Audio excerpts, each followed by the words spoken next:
Seminole Nation. Welcome in to another episode of the Renegade Rundown with yours truly, George, Renegade Report 1 on X. You can go over there and follow me, of course, right here at the Renegade Report. Make sure you guys hit the subscribe, set that alert. And of course, I have with me, as always, my beautiful and lovely co-host, Jen Santee, aka Jen Santee 1890 on X. Make sure you guys go there and give her a follow. How's it going, Jen? The dam has finally burst. We finally got Clemson to join the fray. We got spring football starting.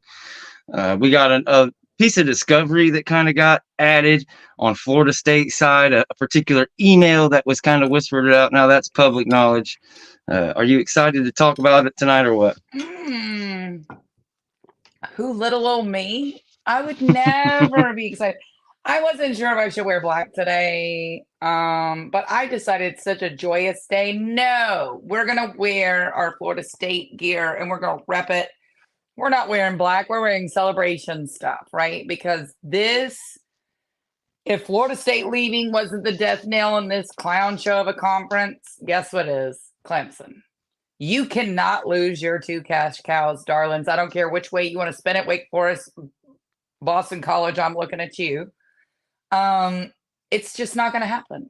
So Clemson did it. I did hear a little rumor they're going to do it by Thursday. So today was kind of a surprise. I was thinking, I could have some more inkling, maybe tomorrow we could talk about it.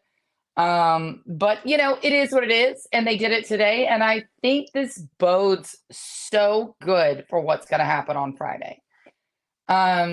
And so, like we said, there's the hearing on Friday. I don't think there's going to be a ruling on Friday per se, because it typically doesn't happen. I thought you predicted that. A ruling will be, but it may not be that day. They're going to argue the case. The judge usually comes back within a day or two. And okay. I see. Like almost like a jury, the judge goes back to deliberate. Absolutely. Shows you how much I know. Yeah, but I mean, now, to be fair, they could have a ruling that day, just like we could have a jury ruling that day. I don't predict it today. I might be 50-50 on it. I'm thinking At first, I was about 75%. We'd hear something Monday, Tuesday, or we could at least have some direction in which way the judge is going to go, right? You're going to have something, right? But depending on how the arguments go, by judges questioning kind of how they're leaning, how they question the cases, all these things. But now with this case being brought and with what Clemson put in their suit, right? There wasn't a vote. Oops. My bad. Yes, of course, they didn't have the vote they needed to do. And the problem with the ACC is that they went back and did the vote. Had they really, said it with their chest, hey, we don't need this vote, right? Then don't go back and have it in January. Thank you.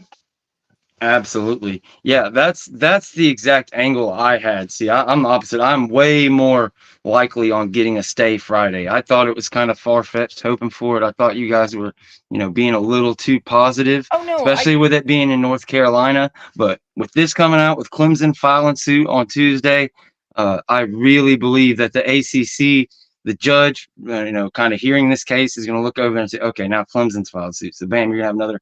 It just seems like the logical solution is going to be for the North Carolina side to say, okay, we're going to stay this thing and let the states handle it case by case. Or, what we wouldn't want, the opposite would be if Florida and South Carolina said that we're going to stay it and let North Carolina handle it. But I don't think there's any chance in hell that happens, as we've been talking about this and covering the case more and more. But I couldn't be more excited. As I showed there in the thumbnail, the dam has burst. We've been waiting on this. It's been huge. And thank you, Bobby Davis. Bobby Davis becomes a YouTube member. We really appreciate you, man. With spring camp coming up, we got a lot of big fun plans, and we'll try to get some more members on the videos and stuff for you guys. We really appreciate the support. And we always like to shine a light on you guys, our fans, because you're the best.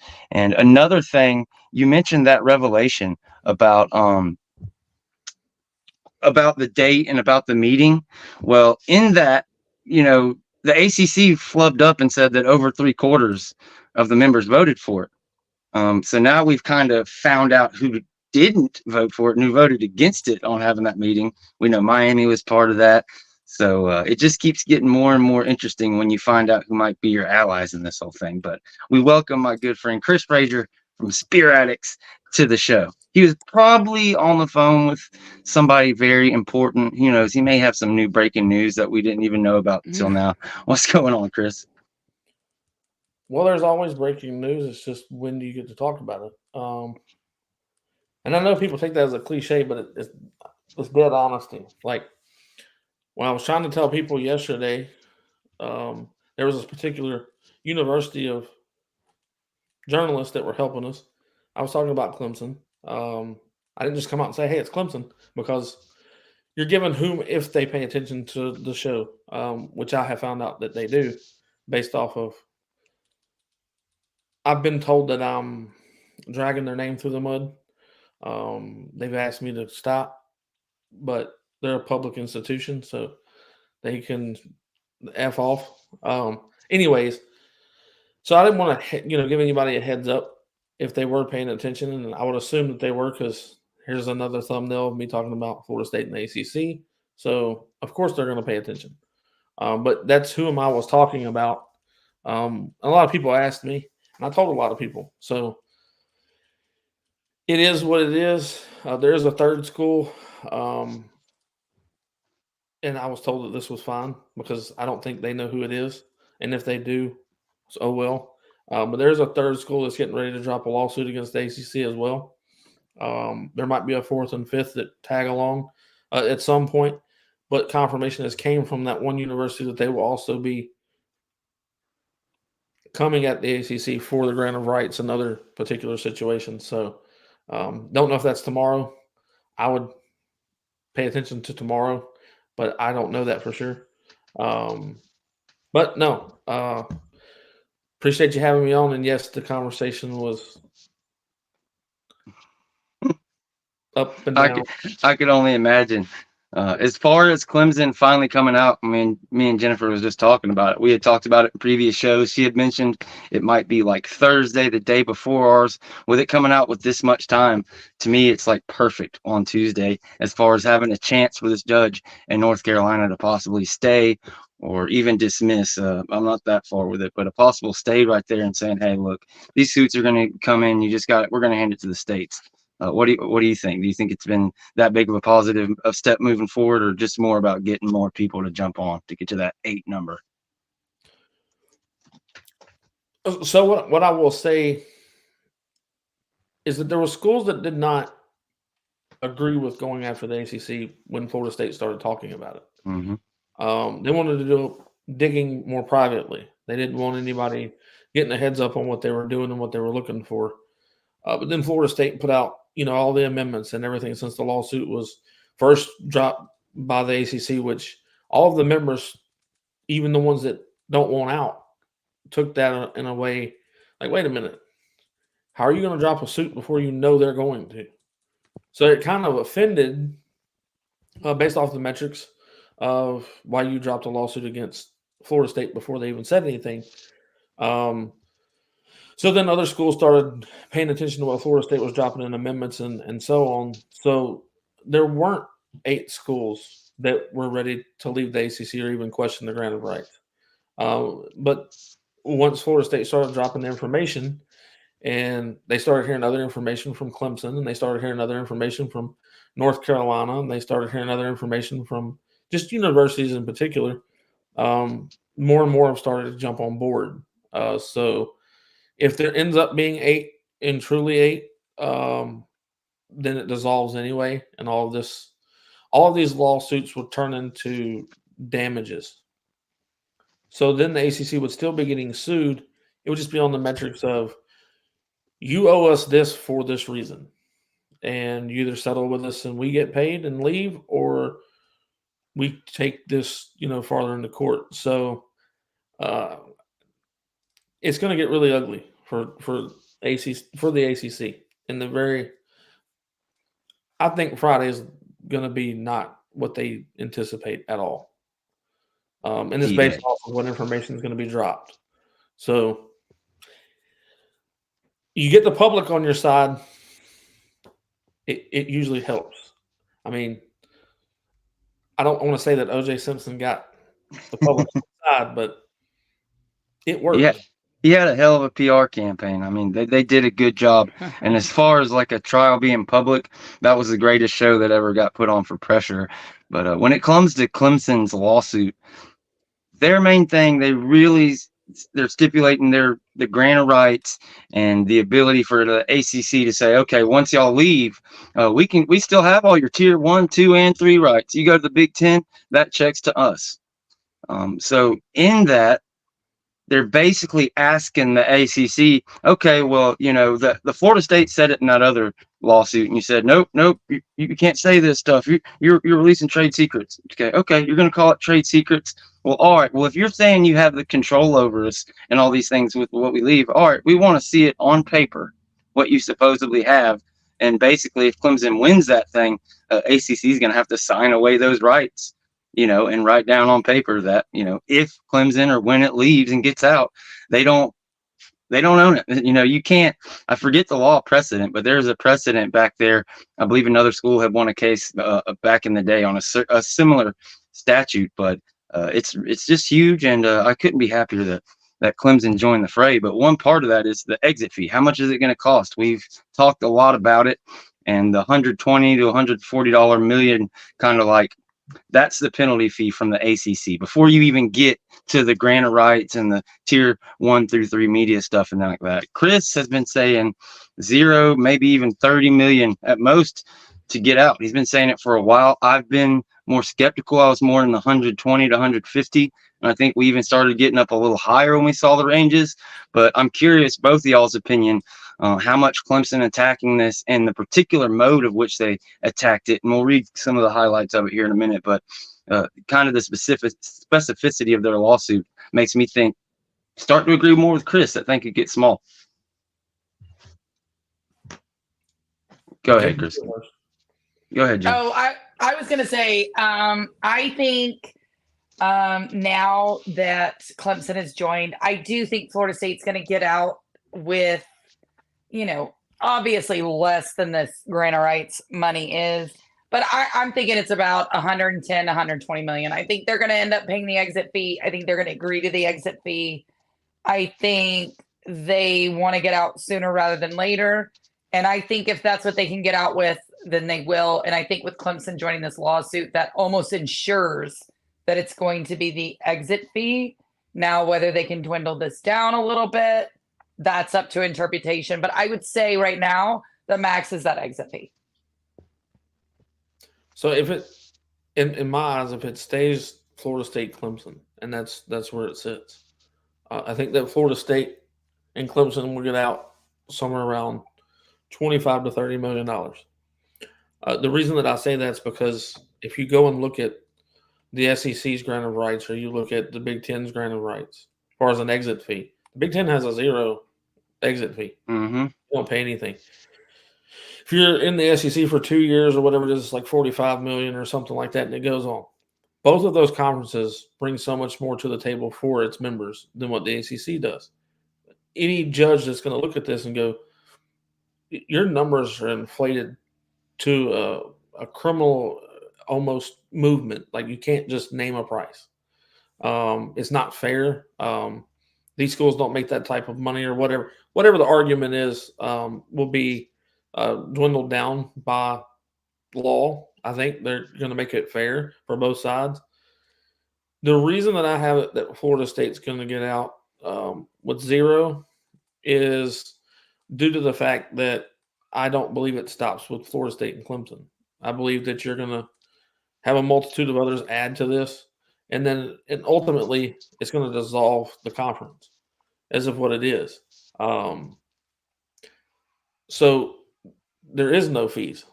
There is no buying your grant of rights back. There is no exit fee. The conference no longer exists in the portion of, if the ACC would just buckle down and let the settlement happen between Florida State and make their money, then that fight might die, because these other universities obviously don't want to step forth and have that issue.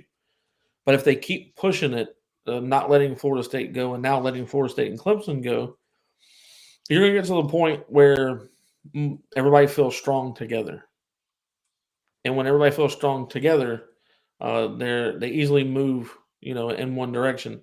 So to me, I think it's too late at this point for the ACC. So I think Florida State's not only going to get out for not paying anything, but they're going to turn around and sue the body of the ACC, which is what it would be worded as, because it's no longer technically a conference, but the body of the ACC of its, they're going to have corpse in the make, right? So they're going to sue them for damages. So will others, but they're going to sue them for damages based upon what they can prove that what money they've really lost. That's why I think Florida State actually gets paid to leave in the manner that's what happens. Yeah, I think with Clemson jumping on board, that's the inevitable conclusion if the ACC is going to continue to fight. I feel like why it put such pressure possibly on the North Carolina court. If they were to stay up there, that would put even more pressure on that April 9th date in Florida. The ACC is going to have a decision to make. Do we hedge our bets? Like Clemson's already in. Do we just go ahead and settle with FSU? Avoid the extremely messy discovery and try to go on as whatever lesser conference you are with the rest of the guys, maybe leaves one more or, whatever there was a possibility of that.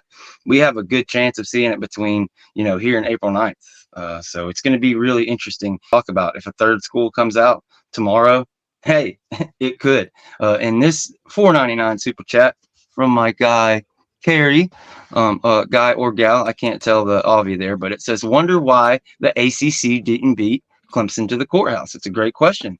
Well, They South couldn't get Carolina their on in time. couldn't get their moo on. South Carolina doesn't have the same Sunshine State laws, and also kind of the nature of Clemson's lawsuit. They were smart about how they went at it, but it is something that surprises me, and it makes me wonder, does the ACC try to at all, even though they didn't beat them? Do you guys, I want to know both y'all's guys' opinion on that. Do you think it's just a matter of time before the ACC suit comes in North Carolina, or they try to battle this one just in South Carolina on this particular situation? Well, I think what Clemson is doing is calling the ACC's bluff. And what I mean by that is the ACC said that if any other members come out to sue us, that there's going to be this fine, and that fine. Mm-hmm. And then there's all these components to why you're not supposed to do it. And then, all the words that everybody loves to use as a lawyer. To me, it's simple. You put out a bunch of bullshit, and your anticipation is no one's going to call you on your bluff. Is willing to call you on your bluff because they don't see it in the bylaws that they can get into any trouble for questioning the grant of rights or thereof. The biggest issue that all of these universities now have isn't the fact that they're not making the same amount of money as these other schools, because some of these schools are perfectly happy with what they're making because they're not trying to compete at a national level. Their issue is now, so wait a minute, you're telling me that ESPN isn't held to this till 2036, but we are? Mm-hmm. That's the biggest issue with the multitude of universities. It's like, wait a minute, we're not even promised to be paid until 2036 of what we're making. So what happens if ESPN says, yeah, no, we don't want to, this isn't worth anything anymore, or it's not worth what it was? We're not renegotiating down. And that's exactly what ESPN was anticipating, is that Florida State would stay down. They wouldn't win games, at least for 2 or 3 more years, hopefully, in their eyes. Clemson was on a downward trend. So the ACC wasn't producing what was needed for them to make the same thing. They would renegotiate based upon that. Well, lo and behold, Florida State had to ruin everybody's party, and they started winning games again. And it's unfortunate because the ACC believes that they're right. I truly believe they're in the right. The biggest issue to me is all the paper says that you're wrong. Yep. So I don't care what a contract says and how ironclad that it's supposed to be. All contracts are meant to be broken. This one, a multitude of people in law, especially judges, are going to look at it and say, "Yeah, none of this is fair. This is lopsided." So I think they cooked their goose. Yeah, the laws are constantly evolving. There's constantly new precedents set. The markets change. They kind of held it off for long enough. They're like you said, their goose is cooked. And one thing I want to make sure I mention to our listeners, and you guys pay attention to this, Clemson mentions and references Florida State's lawsuit in their lawsuit. And I said that earlier in passing, but I say that to say this, the significance of that, and me and Chris were talking about this on the phone earlier, when that third school enters, when that fourth school enters, and just the fact that Clemson has now entered and, working with FSU. So that means they're sharing notes. That means that everything that the ACC says in each of these separate, now 3 different cases, they're going to be held to that standard by all these different entities in all these different courtrooms. And I've already spoke on it multiple times with Chris, with Jen, with a couple different lawyers we've had on here, and they've all kind of, agreed. ACC is already reciprocating their cases in North Carolina and Florida.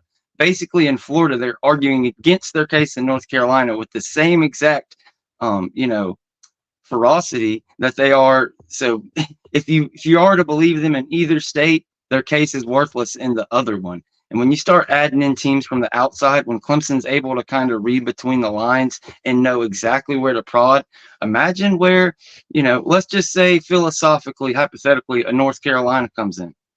They're going to be able to use everything Clemson has, everything Florida State has. Imagine a Miami, if they weren't absolute dumbasses, were part of this. If they could read the writing on the wall, they would be able to share.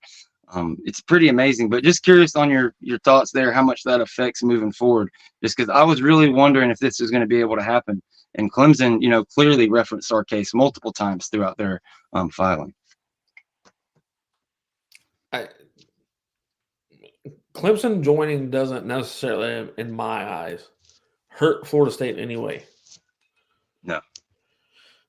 Now you have a multitude of universities, now it's a plural, of asking, hey, what's really going on here? Because now your 2 premier brands, say you have 3 or 4, but the 2 biggest ones in your conference that have carried it for the past couple of decades at bare minimum, they're not happy, and there's reasons behind their unhappiness.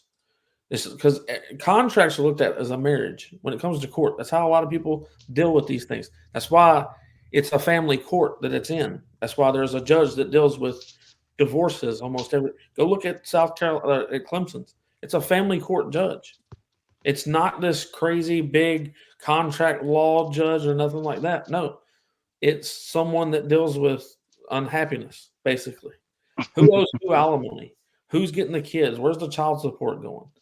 Well, Florida State and Clemson are like, we've been paying for these damn kids for the past 40, 50 years, whatever it is for Clemson, and since 92 for Florida State. I don't want to pay for these kids no more because they ain't mine. Matter of fact, she's grabbing money for another illegitimate child that ain't even a full member, snatching it from us to give to them. So taking food off my plate to do it. Yeah, so it's, to me, it doesn't necessarily help Florida State for them to be a part of it, but it definitely doesn't hurt.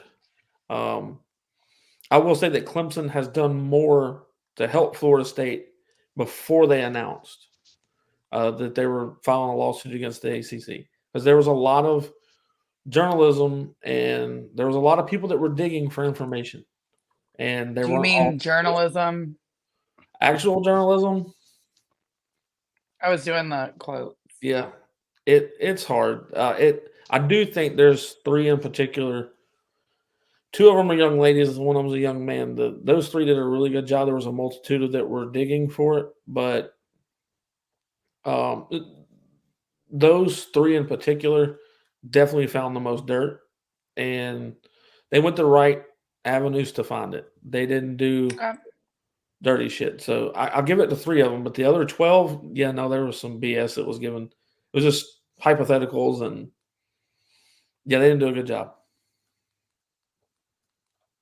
So the next kind of thing to talk about as far as on Florida State side, and we'll let Jen take this one. What are your first thoughts when they revealed the email to the members asking for that January 12th meeting? And then the amendment in the filing where the ACC tries to say, "Oh, well, see, what happened is what had happened was What when we happened filed in was December, that was immaterial to I don't even know. Basically, December immaterial, January after the vote material. So yeah. what the hell are they talking So about? And try to make some sense of that for the so viewers, I guess. this is their poison pill. I think that they honestly gave themselves that they didn't have to. I think they could have gotten away with this argument had they not gone back and done the vote. I think they proved their own point. They screwed themselves by going back in January and doing said vote that they were supposed to do before they filed this lawsuit. Again, I don't know what else to say. Florida State had to make their public suit public. They had to make an announcement, which they did not say they were leaving, too, by the way. They didn't say they were leaving. It was a declaratory judgment, right? That's what they said. This is not, hey, we're leaving the conference, we're suing the conference. They were doing the exact same thing Clemson is doing today. Today, it's the same thing. Maybe they used different words. Maybe Florida State was a little meaner. Maybe their elbows were a little sharper. I don't know. I understand that because I still have not seen Pat Forty's article calling Clemson selfish brats, ruining college football. I'm still waiting. I'm guessing my notification for Twitter will come off as soon as he posts it. I'm sure it's coming. I'm sure it's coming, guys. Just wait. But I do think that, for this, yes, they absolutely did not rush to the courthouse to go do this against Clemson because they didn't have anything. And this was the second lawsuit. They tried all their guns. Everybody allowed Florida State to come out and take the arrows. And that's fine. We don't mind doing that. We don't mind being bullies. That's our thing. That's what we do.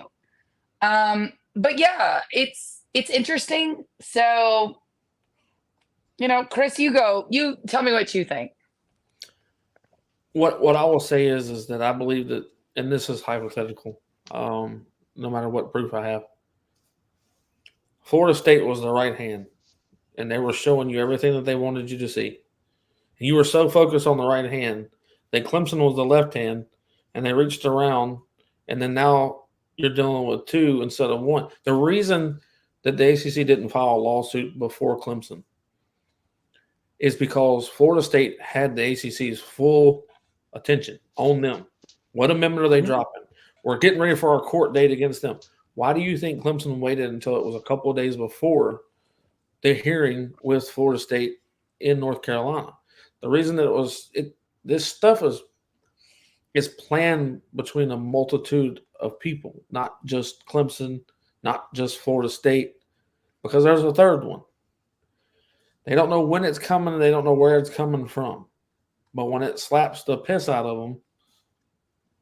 I think we all know who it is, though, right? I know exactly who it is, but I'm not. Yeah. I don't want them to pay attention to it. Okay. Yeah, it's everybody can have their guesses, and that's cool. But look, if you watch the shows, I think everybody kind of has a pretty good idea. But like Chris is saying, there's no reason to. We're not these outlets. We all kind of share it in common where we're about breaking news and like Chris said, drawing unneeded attention and having some big thing break. It's coming. And the tea leaves are painted. Not to interrupt you guys, but it's really simple to me. The teams that did not vote for the ACC to have a lawsuit against Florida State, those would be the teams I look at first and foremost. Like, okay, well, it wasn't this team didn't want to do it, this team didn't want to do it, but 5 of them did. What 5 are they? Problem is now those 5 are starting to dwindle. Mm-hmm. And there's a reason for it because there's been information given to all the members of the ACC. Florida State has been very open with the information that they have. So a lot of these universities already know what it is that Florida State has on the ACC. So now everybody's starting to feel really comfortable with the possibilities of getting out of this whole deal. And then others feel really discomforted because they found a way to get out and it's going to screw us.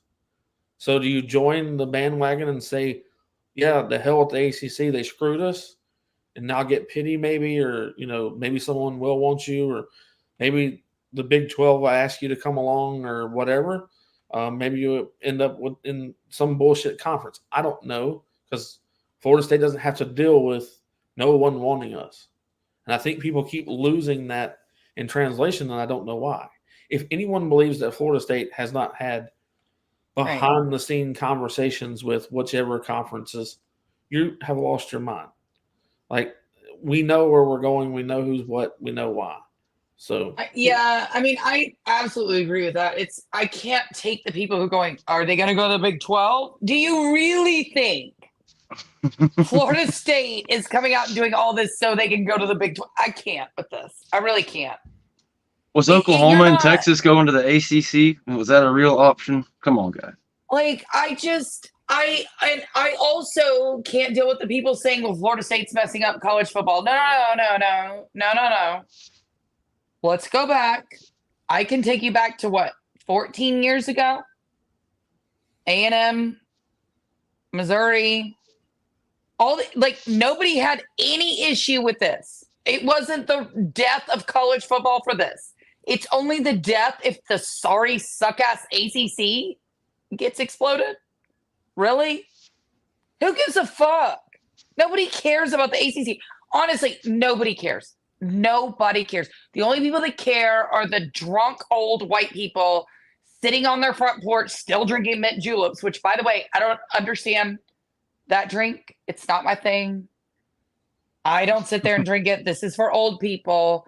And so I don't get it. I don't understand this hee-hawing over the ACC. The ACC was in control of their own destiny, and they ruined it. For sure. Sorry. And just before we move on, because we've got a ton of fun stuff to talk about, but I just want to read for the people just kind of the ridiculousness of what we're talking about here when I say material versus immaterial. The ACC's response to one of these filings. Here's what pretty much what they said. They're talking about December 21st when Florida State scheduled their Board of Trustees meeting. This is when the ACC got together, the management, their council, with the president and everybody, and they authorized filing this race to the courthouse lawsuit in North Carolina. Well, this is what they're trying to say, how they got away with doing it without any vote, without any of the vote. They say, it was my opinion and the opinion of ACC management that authorization by the board was not required for this lawsuit because it did not constitute the initiation of material litigation, whatever in the fuck that means. The lawsuit sought only to defend and preserve agreements under which the conference and FSU had operated and did not seek to change any existing agreements or alter the relationship between the conference and FSU. For anybody out there, you ain't got to be fucking Matlock. No, I'm sorry, but you can't. Look, you don't get to determine what's material. A judge does. That seems what their whole case is, telling the judge what words mean. And again, I think I had the same point. I was on with Danielle the other night, and it's like, okay, on our show, right? And we're sitting here talking, and it's like, okay, but judges are going to be judges. They have to be judges. And you look at this, some random dude on the board doesn't just get to say, hey, we are, because they did file a lawsuit. There's no question they filed a lawsuit. They filed it. Chris, am I wrong? No, you're right. Okay. So filing a lawsuit against the ACC bylaws is against their you can't get around this. As far as I'm concerned, again, judges have to be judges. Maybe they'll find some workaround. I don't see it, but again, I'm not Matlock. So I'm going to let Chris go because I've been running my mouth too long. Yes, I'm going to backtrack a little bit because we were talking about how come when Oklahoma and Texas decided to go to the SEC, how come when Missouri and Texas A&M decided to come to the SEC, how come they didn't ruin college football? How come Oregon and Washington and so others joined the Big Ten Is it ruining college football? It's simple. Because you're not leaving ESPN or you're not leaving Fox, which is where this is all going. But if the ACC loses these members, so to speak, the narrative that's being controlled by ESPN says they're ruining college football because this is going to hurt us. And they know that we don't want to go to the SEC. So again, it hurts us. It's not like we're getting them on return in a better conference. No, they have told us they don't want to be here. So what's hurting it, and while we're ruining college football, and the reason Clemson's not going to get told that they're ruining college football, because Clemson's only real landing spot is the SEC, whether anybody wants to really believe that or not. So they're not going to say Clemson ruined it. But we did it first, by the way. So it's because we did it first. Whatever narrative they're going to use, that's the problem. But going into material, and what I say is non-material, they want to use a different word, that's fine. But it's either material or it's not. It's there. I don't care how you phrase it. Us losing money based off of a direct decision by you as a conference to not protect your members. It doesn't get more material than that. It can't. You're causing us material loss. We're not only losing the money that we could be getting, we're also losing the possibilities of building X, Y, and Z. We're also losing the academic portion of being able to get research money for X, Y, and Z. We can't do that because you're not allowing us to, because you negotiate like a bunch of fuckboys. And you made sure that your pockets were fattened. The ACC has made sure that they've made money off of this of the members of this conference. ESPN has made sure that they've paid as little as possible because this conference is weak when it comes to viewership outside of a couple of teams. So who made sure they got paid? Boo Corrigan's getting paid. He's got more than one job. You know, to be on the college football playoff committee, you actually get paid for that. I have no doubt. I thought we had an amongst. Anyways, that also doesn't seem legal. But who am I to say whether it is or not? I'm fine with being the bad guy. I'm fine with Florida State being the bad guy. What I'm not fine with is for everybody to jump on our bandwagon after we're the bad guy. And you want to at least point the finger at them too. Well, ESPN damn sure ain't going to point it at Clemson because they know where they're going if they get to leave. And they're still going to make money off of Clemson. And that's not Clemson's fault. It's not. It's really not. But everybody decided to man up at a weird and odd time. Not Clemson, so to speak, because they've been talking for a while about this, just behind closed doors. It's the other teams that are pissing me off. There's other universities inside of the ACC that are protected by Sunshine Law. And no, I am not talking about Miami. Sunshine laws are in different states, not just Florida. We have some in the ACC that are protected by those laws. Very similar, if not exactly the same. They haven't stepped forward because they know what they did. And that jumps into a whole nother metrics of what I've been telling people. Boston College doesn't make enough money to build standalone facilities. Wake Forest does not make enough money to build standalone facilities, especially back when they did it. If they was to do it today or tomorrow, okay, fine, you've been saving up. But that's not when it happened. Notre Dame had no right to make a full share percentage in COVID year, and they made more. These are all facts, not conspiracies. This is a fact of what happened. So you broke a multitude of laws. Universities did. Well, they paid us. We didn't. No, you did. The moment that you accepted a bribe, you bastard, that's against the law. You're being bribed as a member of not equally sharing, because what we were told, unequal revenue sharing won't work.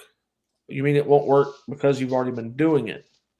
And there's no way that they're going to let you take their extra to give it to us.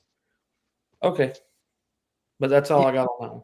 Yeah, see, this is the part, and I'm going to read another part of this, is what drives me nuts, because the ACC has said over and over, we have no fiduciary duty. We weren't supposed to increase. We weren't supposed to do this and that. But here's what they say right here. In addition, under the ESPN agreements and unanimously approved by the conference in 2016, the conference was obligated to take all commercially reasonable actions necessary to protect the media rights that were provided to ESPN under those agreements.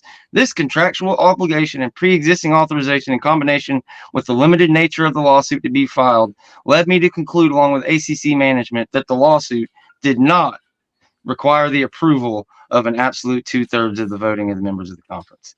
I mean, it's just absolutely nuts. They have no fiduciary duty to anybody. Oh, but by God, they got to make sure they fulfill their obligations to ESPN. ESPN, who has the duty, who has the what you call it, the option in 2012 or 2027 to extend this thing to 2036, which with Clemson and Florida State leaving. It just never is. It's never going to happen. But we could talk about this all day long. We got a special guest coming on in a few minutes, and we've also got spring practice starting and an insider here on the panel who has some pretty amazing insight into that. And we've had comments from the coaches, the first coaches, talking about we've got the fastest team, the strongest team heading into spring. We haven't got our report from James. I think he's going to be practice Thursday. I have a feeling it's going to be the same thing that he said the past 2 or 3 years in a row. Oh, these guys look different. But before we get into that, Jim, was there anything before we moved on from the lawsuit from now until we? No, I don't think so. I think we've covered everything that we need to cover. I'm just excited about it, and I think this is going to be a fun month. Oh yeah, Friday, guys. Friday we're gonna find out what's going on in this North Carolina suit. That stay is, I'm moving closer and closer to believing it. So pay attention to that. And then Friday's also, what is Friday? Oh, pro day. All kinds of stuff going on, guys. Dates coming out the wazoo. But I guess we can start with you, man.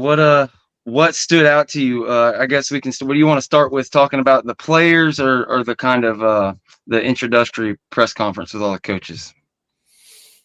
I like being asked questions, so either one's good with me. I mean, the players probably would be where I would start, based off of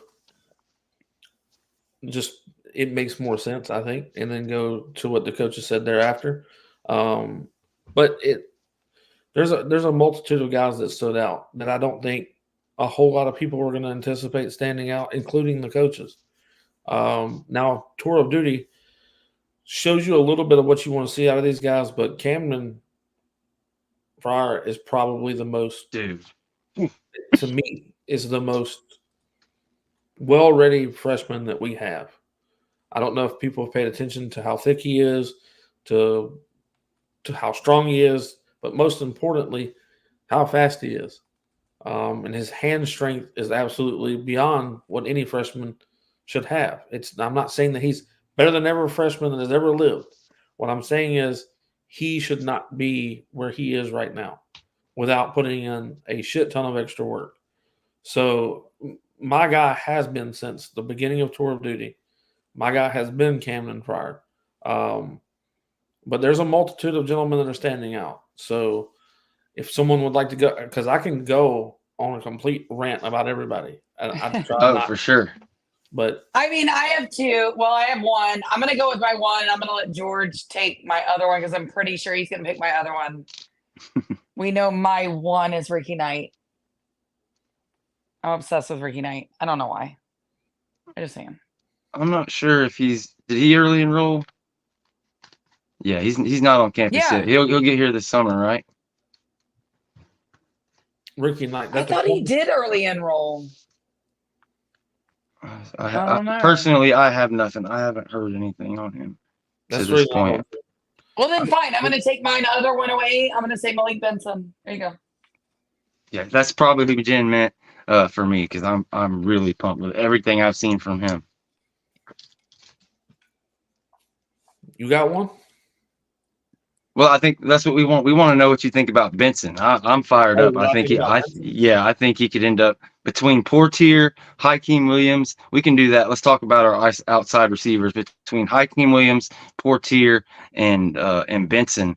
What do you think about those three guys? What have you heard about them thus far? My favorite personally is going to be, and I'll go through all of them, but my favorite is Hakeem Williams. And the reason being is because he's not only explosive with speed, but he has the size to run everybody over. It's this young man is another one, even though he's not a true freshman. He is going to be. Let's just say that when they say iron sharpens iron between Benson and Hakeem and Portier, that's the reason why. Because the anticipation for who's behind, what Florida State was at all. What are we going to do without Johnny Wilson? What are we going to do without Keon Coleman? Well, did we forget about Portier? I'm sorry that he was injured for the majority of the year. Did we not see Hakeem Williams against Syracuse? Did we not see Vendrivius Jacobs against Syracuse as well? I get that they didn't make play after play after play, but they weren't given an opportunity to make play after play after play. And then when you jump, and you backstep and you look at the new guys that are coming in, like I'm talking about Camden Fryer, but Benson comes in. I don't know if anyone on the team is faster than Benson. He seems to be. It's like he's at top speed immediately. It's at an instant. As soon as he launches off the line, he's gone. So wide receiver will be, I guess, to the fan base, unless a lot of people listen to us, the fan base is going to be extremely surprised with just how well-rounded and how much more vertical we can be with this particular wide receiver room. Nothing away from Coleman, nothing away from Wilson, but they weren't the explosive guys off the line. They were big bodies, get you first down, move the chain. These guys, that's different. And Hakeem's got size and speed. So he would be the one that I would say would be, he's going to make circus catches. He's going to run this guy over. He's going to do whatever. But Benson, he's going to be your home run hitter. But then Portier, we know he's a home run hitter. You saw him against Miami. You saw him win the game off of the first score in that game. So this wide receiver group to me is by far more talented than what we just had. Maybe younger, but far more talented. Without a doubt. That's kind of theme across the roster. The talent level is extremely risen. The only kind of 3 stars, kind of project recruits you have left, these are all stars on the team. You're talking about Shaheem Brown, who is down thousands of recruits, who's, the first player that comes out of Surtain's mouth when he's talking about a leader on the defense. Like Shaheem Brown is the one guy who's locked down. And then kind of surprises me, one of the first guys to come out of his mouth is Devontae Brown.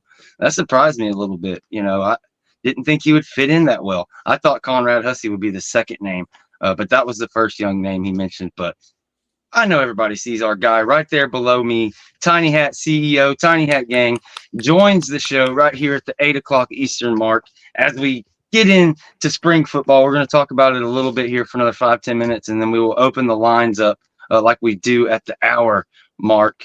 But before we move on from the outside wide receivers and ask around about our inside wide receivers, what sticks out to Tiny Hat Gang? Is there one particular guy you're excited to see? Oh, listen. First off, Tiny Hat CEO, we are in here today, baby. I just wanted to break out the midnight black Tiny Hat with the black FSU shirt because it's getting dark for these boys out here. That's why I'm loving it out here. But you know what? We're gonna get to how I feel about the squad in a little bit. We're gonna get to that. First off, I want to talk to some of these people. All right. I need to have a conversation with some of these ACC people. All right. These Miami Hurricanes fans. All these Florida Hater fans, I need to have a conversation with every single one of y'all. We about to go off out here today, okay? Because we recognize something real quick. All right, let me stop the ether real quick. All right, Miami University of Coral Gables, you showed your hand. You showed your hand. Look at me right here. You showed your hand. All right. All I've heard is how we little bruh, how we with the ACC is this, Florida State, we all Super Bowl and blah, blah, blah, blah, blah. Y'all are a bunch of crabs in the barrel ass university people. That's what y'all are. Y'all are a bunch of crabs in the barrel. Y'all see us going to spread our wings and fly away. And what are y'all out here doing? Y'all trying to drag us back down to the nonsense that y'all got going on? Okay, we've won this conference. numerous times. We've won this conference numerous times since yo sorry ass has got in here. You've been dragging down my property value. I've been saying this for the longest, okay? You done came into our complex. You came in here with your dusty, dirty, hooded out furniture. It's full of termites. It's full of roaches. You got silverfish out here. All right. You got gnats, termites, and you bringing mice into our neighborhood. Okay. We done called the HOA on y'all numerous times and they ain't done nothing about it. So that's why we stopped paying our fees. Okay. The ACC is not getting our homeowners association dues no more because they letting garbage like y'all sit in our neighborhood and just bring my property value down. Y'all mad. You're mad, and what did you do?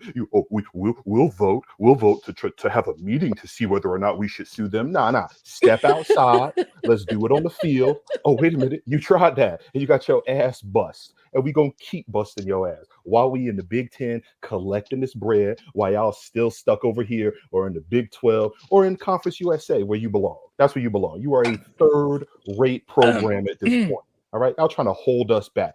Get your ass out of here. That's what y'all can do, okay? And then for the rest of the ACC, the rest of those trash bags that went right along with them, they in your union. Okay, y'all the garbage men, and they the rest of the union members. You got Boston College, you got Wake Forest. Did I see NC State name somewhere over there? I better not have seen NC State name over there nowhere. They too busy getting drunk because they just beat UNC for the ACC title in the basketball championship. So I know their names weren't on the paperwork. But all of the rest of them that was out here hating, y'all have been second tier, third tier. Y'all have been the teams that we played our freshmen on so that we can get them ready for the big dog games when we go to play for titles. Okay. Y'all are mad because y'all have no championship aspirations. Y'all are mad because y'all have no conference aspirations. Y'all have nothing going for yourselves except we gonna get our names in the public by holding FSU hostage.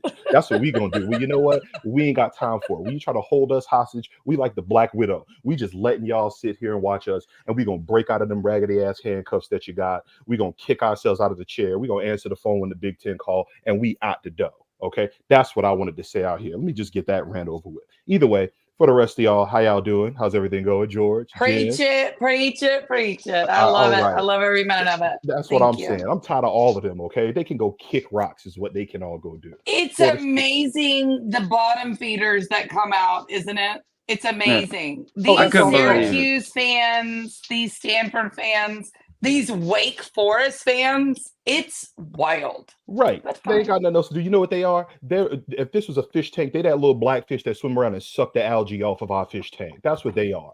All right? You know, I've heard the line. I've heard the line tank. where people say, you know, you can kiss my whole asshole and everything. But if y'all would have seen what Tiny had put in the group chat, he said they could kiss his ass where it draws up like a tobacco sack, and I ain't never heard that before. So he don't play about Miami, and I'm telling you. I got time for this.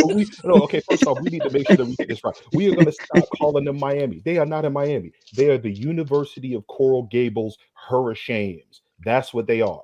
They ain't in Miami. They in the University of Coral. They're in Coral Gables. Okay, that's where they at. They're so far from Miami that the people in Coral Gables, they don't even have street signs down there. They got rocks on the ground with the names of the streets. Them boys can't go over there. They can't go over there on Alhambra. I know because I done been down there. Shout out to all my people down there in the Coral Gables Cat 42 hooking me up with all of my poposas. That's what I'm talking about. They can't even go to that side of town. They got to stay over there. Over there. Miami Gardens is where y'all at. The only team in Miami is FIU. They the real University of Miami. Okay, that's what they are. They can go get their ass the hell out of here. FIU, shout out to FIU, the only real team in Miami. Okay, the University of Coral Gables Hurricanes, they can go kick rocks. Who beat Miami, right? Beat them. Not only beat them, they whooped them up in the fight at halftime. And we're doing like the Roger Rabbit on the sideline, right? Hilarious, man. That's what they can do. They can go get the hell out of here. I don't want to hear nothing out of those people. But the ACC, listen, they like I said, Miami done showed they had, the ACC shown they had. George, you did a great job explaining that. They're contradicting themselves in two different states. Clemson is just like, yeah, we were gonna let Florida State. You know what? Let me go back because I need to address Clemson too. Y'all knew this was fraudulent. You knew this was fraudulent. And you finally just got off the sidelines and got in the game, baby. It took About time, Grandpa. Y'all finally got in the game. We already knew this was fraudulent. Y'all should have followed our lead, been right there, being the Robin to our Batman, like you've been for the last 30 years. And y'all should have been like, yeah, Florida State, you got this right. We're gonna ride out with you. Y'all had to wait until we had a court system to come up and say, hey, something don't look right over here. And now y'all want to come jump in the fight? Johnny come lately. You know what it is? Y'all the girl who thought that she was too hot to be at the party on time. And when she got there, everybody else was already passed out. Okay, that's what Clemson is. Get your behinds out of here too. About time. All right, that's what that is. So now I feel attacked, but that's fine. Okay, first off, you were always at the party when it got popping, okay, before everybody passed out already. We already know. We're gonna peep game on you. You and your Steel Reserve kids. All right, we know. Okay. Steel Reserve kid. William McMillian comes through with the $3 super chat. Beat the hell out of the, what is it? The Miami Hurricanes? Is that what we're calling them? University of Coral Gables. There you go. The University Yeah. of Coral Gables I think Hurricanes. that's So a we good one. appreciate I think that that's a super good one. chat. We really do. I guarantee you their group of players for their spring doesn't look anything like Florida State's. Matter of fact, they just lost again. It seems like a yearly ritual. Their leading rusher leaves, so Henry Parrish hits the portal. Meanwhile, we got a guy out there, man, number 24. I hate to bring it back to it, but I got to know what Chris has to say about my guy Roy Dell and how he's fitting in this spring. Because man, I put a tweet out. We was just talking to Lonnie about it the other day. I don't know what it is with these young kids. It's like 24 is kind of went the way of the dodo bird, but when you Google 24 and the different 24s that's been out there, I think it's the Kobe. pretty I'm telling you, amazing. it's the Kobe. These kids love Kobe. They're not taking Kobe's number. That makes sense, I guess, for sure. Oh yeah. I want to hear about this running back room too, because I keep seeing them pictures of Cam Davis. Listen, I was a D tackle in high school. I'm 6'5", 330 pounds. I'd be damned if I have to tackle that young thug. I'm not doing that. Oh no. He looks like he just walked through brick walls just to get out of his bedroom in the morning. Not I said the fly. Not I said the fly. That was a question for you, Chris. I don't know if I didn't word that strong enough. The running back, Roydell Williams, or I mean, whatever. If you don't have much on him, the running back room, I guess, as a whole. No, I've got plenty on Roydell. I love him. I think he's gonna be a beast. He was extremely surprising on tour of duty as far as strength goes. I think people look at him and they expect he's just going to be a big back that runs people over.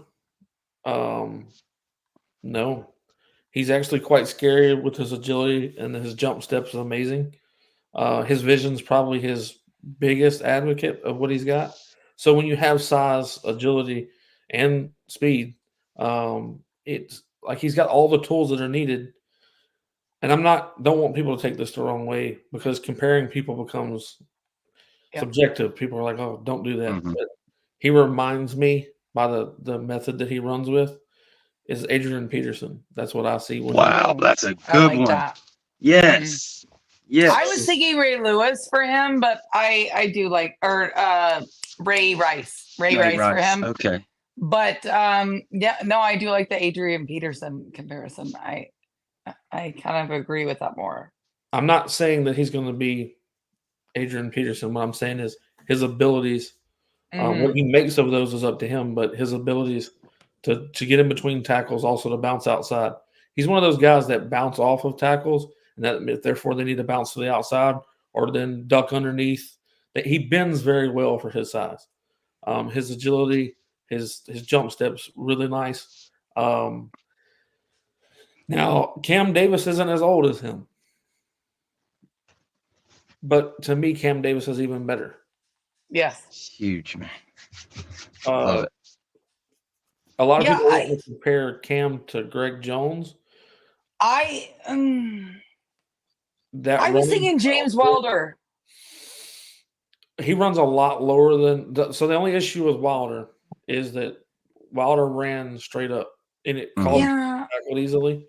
That's why he would have been a better linebacker. Yes.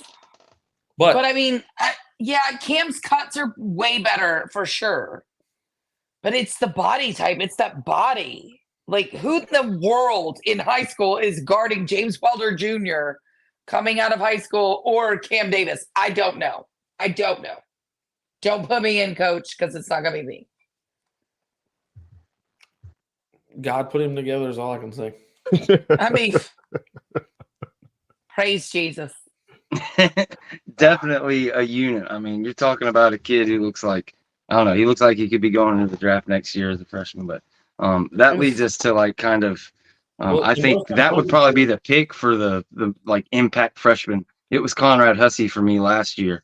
But is Cam that guy for your guy that said can't talk heading into the season?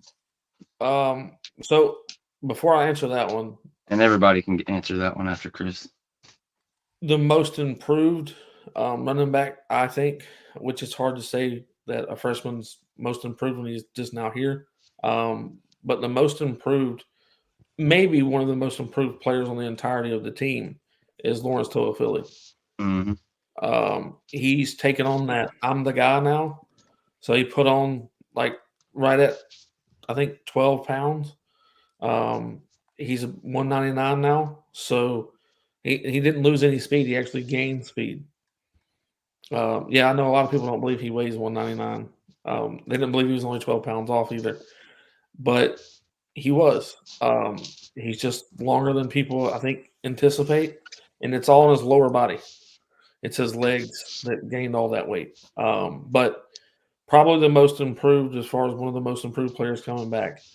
The guy that I would say is the freshman standout of what I think he'll be an impact player. It's going to be hard for him to get many plays because the room's so deep, but mine's still going to be Camden Fryer. Yeah, Destin Hill. There's some competition here, but that dude, man, I mean, he looks like, again, like a dude that's like headed to the NFL or something as a freshman. That photo of him squatting is like, that does not look like an 18-year-old. Oh my Lord! I don't even know what you were experiencing during that. Was that Hakeem Williams or was that Dustin Hill? Well, I was talking about Camden Fryer, but like Hakeem pretty much had the whole another team looks squat huge. Post that was like, what in the world? Who is this kid? I can't wait to see Cam Fryer because he's just going to dust people with the route running. It's going to be fantastic. I can't wait. We're going to call him all. I'm calling him the Pocket Rocket from now on. That's going to be his name because he's going to be cutting people, dusting them left and right, and they're going to be mad. They're going to be mad. Who is this guy? He's going to eat y'all alive with that route running, and then we're going to take it right over the top with Mr. Are we going to have like our own Clemson white wide receiver? Oh, all of them. I want Wes Welker, Danny Amendola. We got the Shipleys. We got. I'm not even picking nothing out of that trash down there and them boys down there. They can go kick rocks. All of them. I want all of the Cooper Kupp. I want all of them. All of them. Bring them right on in here. Bring him right on. I knew he was going to be a dog when I saw him show up when he came on campus and he had that camo hat on. And I was like, yeah, he looked like a regular kid walking around. That's the ball player right there. Yeah, he about to dust some people out here. It's going to be fantastic. Lad McConkey, there you go. Yeah. I want all so again, and before I get killed on this, I was not saying I cannot wait for a white wide receiver. I was saying it would be nice for us to have a player who is white, who like is like Clemson's players, because I've never understood that they can have all these white running backs and white wide receivers who are good. That's all I'm saying. I can't wait. They always had that Just token. nice. They always had the token slot wide receiver. There's no doubt. But the difference in our guy, make no mistake, this is no Hunter Renfrow. This is the legitimate athlete that can play outside, inside, wherever you want to go. He's a freak of an outlet and also has that he wasn't a freak athlete coming out of high school like Camden Fryer. Just different levels. I know. Levels of athletes. I get it. But on to linebacker is one that's big for me. As far as the newcomers, like we know Lundy is going to be a part of that. But you've got a guy like Murphy that comes over. You've got young guys like Omar Graham Jr. that are getting high praise. Blake Nicholson coming into his second year. I look at what Murphy, Lundy, who's that? What are y'all thinking about the linebacker core? Who's those kind of top three guys that stand out to you, or is there somebody in particular that stood out? Is it going to be one of these young guys like Juice Cryer or Blake Nicholson? Who's going to be that kind of third guy to step up in there with Lundy? And I'm drawing a blank on who the other linebackers that we got coming back. Graham? Graham is one we have coming back, right? Right. Yeah, I And mentioned then- Graham. Yeah. Yeah, but I mean, okay. So as far as a superstar, I think it's gonna be. Sorry. It's gonna be the kid from Alabama. Yeah, So- I really like Murphy, especially like blitzing and Yeah, shit. Murphy is it. DJ Lundy, Murphy are gonna be your starters, I believe. I mean, unless spring practice tells you anything else. And Omar Graham, obviously, I think he's great, and I think Blake Nicholson is so good. I think he was so raw last year. I think he's so good. I think you would see him as like the backup this year. Let's just see. We'll see. So here's the question that I just fumbled. Okay, so DJ Lundy is going to start. Okay, Sean Murphy, Nicholson, all those guys will. Who's going to be the third guy? Because I think they're going to get a guy to start next to Lundy out of the portal. I think that's the answer. No matter what happens, May 1st through 15th, they're going to end up getting somebody. But who's that next guy that you guys can think will really step up? Either one of you guys and get that. Is it going to be Murphy or is it going to be a Omar Graham Jr.? That's already been here for a couple of years. So, to me, I'm not saying that we won't get a depth piece at linebacker, but your best cover guy is going to be Blake. He's going to be able to cover a lot better. But I think there's going to be a heavy rotation on that third guy. You're going to see Cryer, you're going to see Blake, you're going to see Omar, you're going to see I forget what this walk-on kid is one that, and I can't remember his name, but he has really surprised me personally. But Cryer, damn, it's hard to say. I think the linebacker room of what we got now, without adding anything, will be the surprise of the team because everyone counted them maybe not to be a strength of our defense. It's all of them together are like a Swiss Army knife. If we call the right plays and the right coverages for these particular linebackers, we might see some extremely nice plays. Cryer he's just different. But the biggest surprise in the linebacker room, Sean Murphy's obviously nice. But Omar Graham Jr. is probably taking the biggest jump this offseason. Tour of duty, he really worked on himself. It's the mental aspect.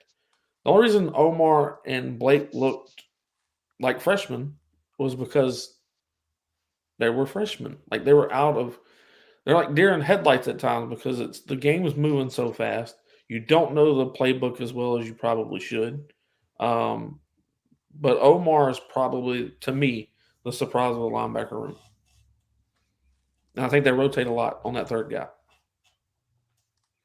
I agree. What do you think? You think they bring in a starter? Or you agree more with Chris on that, my man? What are you thinking on that third spot as far as? No, he's definitely spot on with it. It's linebacker recruiting has been rough. I don't know what the hell Randy's been doing. If I ever catch him outside, we're gonna have a conversation. But it more than likely is gonna be Graham and Blake, just to get them going. But they do rotate everybody, as we've seen with Odell in the D line, and when we could do it, when we had Deloach and Bethune, we would rotate other pieces in as well. So I just want to see how they look in the spring. I definitely can't wait to see what Murphy looks like. I definitely can't wait to see what Graham looks like. It's going to be solid. I think they'll be okay. They'll be serviceable, especially if we can get pressure up front. Especially nobody's throwing on this defense because that secondary is going to be lethal. So I want to see how they're able to fill those gaps, make sure the run fits are there because we were great at stuffing the run and stopping the run last season. So I expect to see our expectations on that are already at a high level. So I want to see what these young guys are going to come in and do behind those boys. So Yeah, I agree with that comment I just put up there and what Spearatics just said. Exactly. Depends on play calling. I trust Fuller to put them in the right places. A guy like Sean Murphy, like they're going to be able to bring him in, on some of those blitzes and see some stuff open up, and you get an athlete like that out there that can just run in a straight line and say, see quarterback, get quarterback. So yeah, that's going to be some beautiful stuff. Plus a guy like Lundy, who's coming back, year 3, 4, 5. What's up, Jen? Just one thing. So, I mean, do we think that maybe a possible new coach in the linebacker room I hope. could be helping these said guys? We need to get somebody. We got too many Hall of Fame linebackers that have been out here. We need to get somebody back there because Randy he owed me a fade already. Isn't there somebody maybe out there in the wings, Chris? Right? Ernie Sims. Yes. Man, listen, let Ernie Sims pull up. All right. Yeah. Ernie Sims has already pulled up. He's already pulled up. He's already pulled up, gotten out of the car, closed the door. We'll see how it goes, right? Man, I've been wanting that guy on staff for a long time. Yeah, I look, this was something I really wanted to talk about was this one because Ernie Sims for me is so huge. What do you think? Is he going to be on the staff, Chris? Like, I've heard some stuff. I'm just saying. I do believe he ends up on the staff. Yes. By God, you can give your answer to that question. No, I agree. No, look, you're talking about what is he like the highest rated recruit of all time? A dude who just everywhere he's been, he's absolutely killed it. There was a couple of years ago that I was hoping they would bring him on as the linebacker coach, straight up. As James jumps in the chat, says great developer, but not sure about recruiting. With what I'm guessing he would be on the staff, I would guess it would be off field to start with. But I don't know. Replacing who he's replacing at recruiting, I guess that would be kind of a thing to get. If they would replace him eventually, if he worked his way into a linebacker, he would recruit. People aren't going to be happy unless recruiting is killer at linebacker. I think the play of the team is going to really take care of that. I want to check on the FSU recruiting guys who are very worried about linebackers. I want to check on them tonight while Ernie Sims is on campus and could be coming on the staff. I just want to check on them because they were very upset and thought Ernie Sims should be, brought in as the new linebackers coach. And if he's going to be brought in as like an assistant, like, can we just simmer down, brown cows? Like, let's do it, right? We're all good. Let's see how they're feeling tonight. I want to know. How's everybody feeling? Are we still upset? Are we good? Is linebackers going good? Is it going bad? How are we feeling? I'm really confused on what you're asking us right now. I'm not gonna lie. I'm like kind of loop in the field out here. Run that one back for me. Upset with Randy Shannon still being the coach because they thought that Ernie Sims being fired from UCF should be the replacement, correct?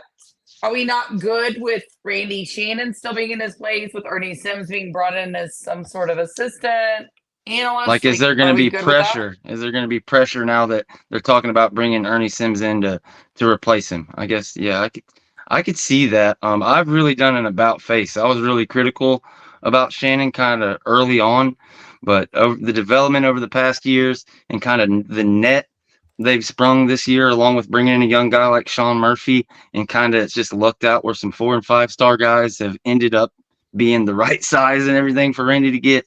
Personally, I'm fine with Randy staying here for another couple of years, and we'll see what happens. But again, guys, we're almost up against it. We're almost at 7:30. When we're done here, Chris Frazier is going over to Den Media Group. They're doing a special show live stream tonight. So make sure when we get done here, you guys jump straight over there and go hang out with Chris and James over there at Den Media Group. They're going to be really getting into, I believe, player positional breakdowns and all that good stuff you get from a former player and a football nerd of Chris's stature, which is a pretty high praise. Not trying to call you a nerd, but I think you know what I meant on that one. Hey, nerds get all the girls, baby. That's right. That's a good thing now. Oh, and Carrie is a dude earlier. Apologize for that, Carrie. I couldn't fucking tell. But that's one of those names. I know some male Carries. But yeah, thanks for the super chat. We appreciate you. I like that he clarified it. Yeah, it's about an hour fucking late, but I got back to it. There was one, I don't know. I felt like there was one more thing I was going to ask you before you left, but I forgot. To affirm his gender, George. Jesus. With our demographic, somehow I feel we're safe there. Somehow I feel we're safe there. But that is some hate speech if I've ever heard it. We said something about DBs and one other position. Oh yeah. So I wanted to ask about Patrick Payton before we got out here. That'll be the last guy we talk about. That dude looks like a shit brick house. He doesn't even look like the same freaking person. Did you say shit, bro? Give me 30 seconds on Pat Payton in the yes, a shit brick house. What? How come every fucking colloquialism I say, everybody acts like they've never fucking heard it before? I'm sorry. A shit brick house? Is that not a Jesus shit? Brick house. Shit house rap. I've never heard of what you just said. That's You cool. never heard? That's a goddamn shit brick house right there. What? No, I've heard of shit house rap. I'm sorry. You know, I'm as Southern as they come. I come from obviously not Dyersburg, Tennessee. I think that's pretty Southern. Anyways, George, what were we talking about? Bottle? George, what you got in that Coca-Cola, man. It's and Coca-Cola. what else? Shit brick house, bro. Whiskey. Brick shit house. Okay, well, excuse me. I had it back. Is that it? Is it a brick shit house? Well, excuse the fuck out of me. Okay, that's right. Darby just as bad as Assholes. you. But no, Pat Payton. Listen, Pat Payton. This is his. I am not, man. I'm a good old boy, James. I ain't farmed a day in my life, man. Hey, James, come on now. There's nothing wrong with that. I going down there, man. On buff. I'm from Memphis, Tennessee. Time for me to go. All right, Chris. We appreciate you. We're probably 5 minutes behind you, brother. Good night. We really appreciate you joining us, man. Thank you for all the knowledge, my man. All the knowledge. And thank you. And y'all, as we plug everything again, Den Media Group. Get over there as soon as we get done. Go check out those guys. I want to thank Jen Santee again. That's at Jen Santee 1890 on X. Chris that just left, he is at Spearatics, at Spearatics Media. But go check him out, and they're gonna have a show over on Den Media Group. Of course, like I said, we wanted to tease something. We got our guy Tiny Hat on here. Wait, we got my girl Jen, as always. We wanted to tease a little something. We're going to tease a little something here. No names or no kind of, we're not going to do any kind of big reveal or anything, but there's a little something in the works with all three of us here. Maybe a little bit with me behind the screen, a little bit, and Jen and Tiny Hat here having a little fun. So what do y'all think? Y'all think you guys could pull off some stuff? Think we could have some little fun, maybe 30, 40 minutes a week right here on the Renegade Report? I'm 100% sure we could. Listen, I'm down for all of it because I can't wait. Listen, for too long I've been calling in, I have been making these appearances, and I haven't been able to get all of these takes off. Well, you know what? College football is about to deal with me. I'm roasting everybody out here. Okay, I already give that squad down there in Coral Gables my ass to kiss. The one up there that's north of Ocala, I don't even mention their names. Okay, because there's just a deep-seated hatred that I have for those people. And when we get in this other conference, I love it. We about to get the theme music, Angelo. When we get into the Big Ten, okay, I am about to start baptizing people like Prince in the Lake Minnetonka waters. Okay, these people are not ready for the steam that we about to bring out here in these streets. I'm lighting all of them up. NC State with their little ugly wolf that's got 5 teeth in his mouth. Wake Forest with their little black and gold, look like a high school football prep team. Okay, all of them. UNC with their Argyle in the end zone, with their a bunch of lawyers kids out here. I'm lighting all of their asses up this season, baby. I can't wait. I love it, man. So guys, just be ready. I'm shooting. I'm not even going to say anything. We're not even going to tease a date. We haven't even had a meeting. We're about to have a little meeting, talk about it. Details coming soon. My guy, but as I said, very fun. Absolutely. It's going to be fun. As my guy, Chris, just said, he just left. You guys go follow them over to Den Media Group. Go check out that show. They're going to have a bunch of fun. We're going to leave you with our theme music and get going on our little meeting. But we really appreciate you joining us. As always, go Noles. No matter what they say, shit brick house is a thing. Okay, I'm riding with that till the day I die. So they can keep picking on me all they want. But it's all about F Bama, F Kirby, F freaking Turkey, all that shit. And so we're gonna roll with it with what's my guy's name? Trub Life. Yeah, y'all check him out. Trub Life and a little Carlos Williams highlight. Hey man, FSU versus everybody. Let's go. First off, fuck Bama in the road tide. Fuck Tuscaloosa in every city that's close by. Bitch ass hillbilly redneck fans. Auburn almost caught y'all slacking like dress pants. Michigan trash, they ain't got a damn chance. Only Wolverine I stealing plays. Damn right I'm bitter, y'all sweeter than lemonade. Texas ain't shit to rave about. The lone